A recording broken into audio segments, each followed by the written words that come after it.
Good afternoon.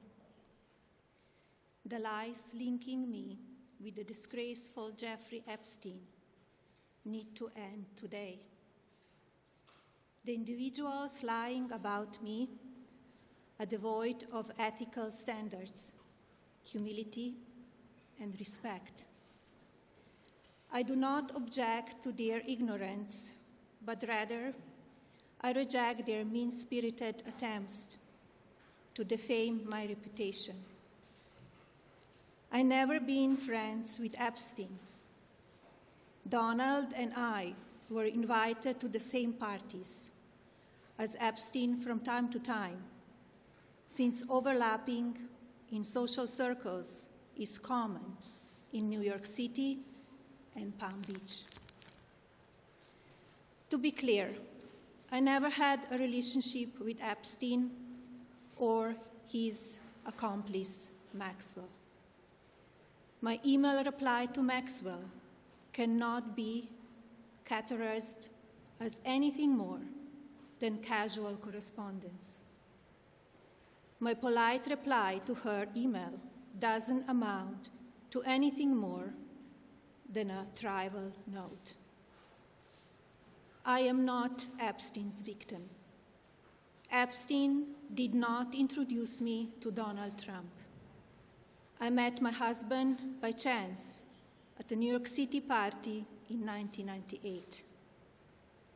This initial encounter with my husband is documented in detail in my book, Melania.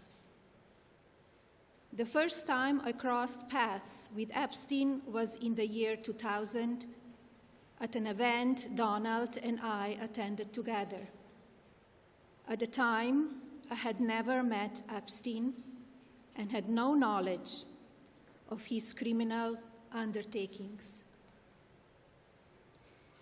Numerous fake images and statements about Epstein and me have been circulating on social media for years now. Be cautious about what you believe. These images and stories are completely false. I'm not a witness or a named witness in connection with any of Epstein's crimes. My name has never appeared in court documents, depositions, victim statements, or FBI interviews surrounding the Epstein matter. I have never had any knowledge of Epstein's abuse of his victims. I was never involved in any capacity. I was not a participant, was never on Epstein's plane, and never visited his private island. I have never been legally accused or convinced of a crime in connection with Epstein's sex trafficking, abuse of minors, and other repulsive behavior. The false smears about me from mean-spirited and politically motivated individuals and entities looking to cause damage to my good name, to gain financially and climb politically, must stop.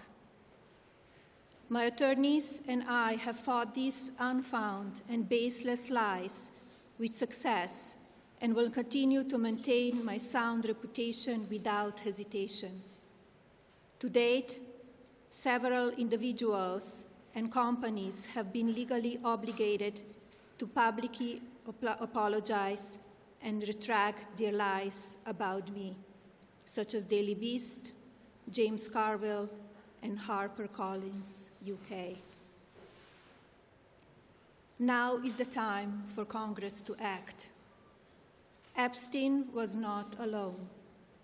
Several prominent male executives resigned from their powerful positions after this matter became widely politicized.